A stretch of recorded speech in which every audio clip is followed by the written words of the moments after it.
I was sitting on my front porch this morning with my Bible and my journal and my cup of coffee and my dog, and I was enjoying the quiet of the morning. It was warm, the sun was coming up, and I could hear the bird song, and it was quiet and peaceful. And I was grateful for this moment of quiet. Really, in this season before, for example, the school buses start going up and down the street first thing in the morning and things like that. And I was really grateful for this moment of quiet just prior to the ramp up of fall. And maybe sort of think about the reality of the ramp up of fall. I think it's true for all of us as we kind of move away from the relative quiet of a summer season into the fall season, which for the church is always busier. We in the diocese itself, we are thinking about things like ramping up for clergy retreat and ramping up for convention this fall. So there are all these things that we're beginning to think about. And as I began to think about the quiet and then the ramp up, I started to think about, what are the things we need to be getting ahead of? What do we need to be concerned about? How do we continue to keep momentum or move the ball down the field or whatever it is, the metaphor that we're using to talk about what we're trying to accomplish? I was really struck as I thought about that, as I'm thinking about that today, about the reality of sometimes our anxiety about making things happen. Our anxiety about creating growth or making growth within the life of the church. Paul, when he's writing to the Corinthians, he's really addressing in that context some conflicts and some factions within the Corinthian church. But he says something that's really very important that I think is, as we think about ramping up and things we want to accomplish, that we need to remember.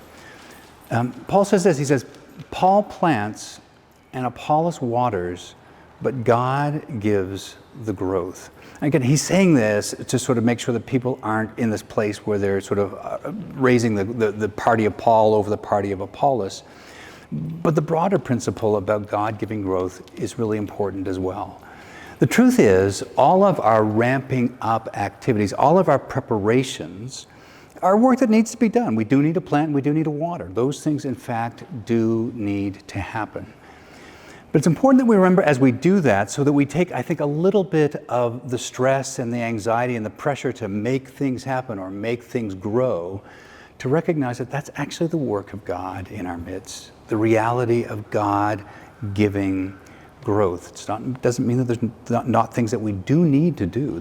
We do need to get ourselves organized for a clergy retreat or else it doesn't happen. But whatever happens at clergy retreat, whatever work of God is actually the work of God in our midst.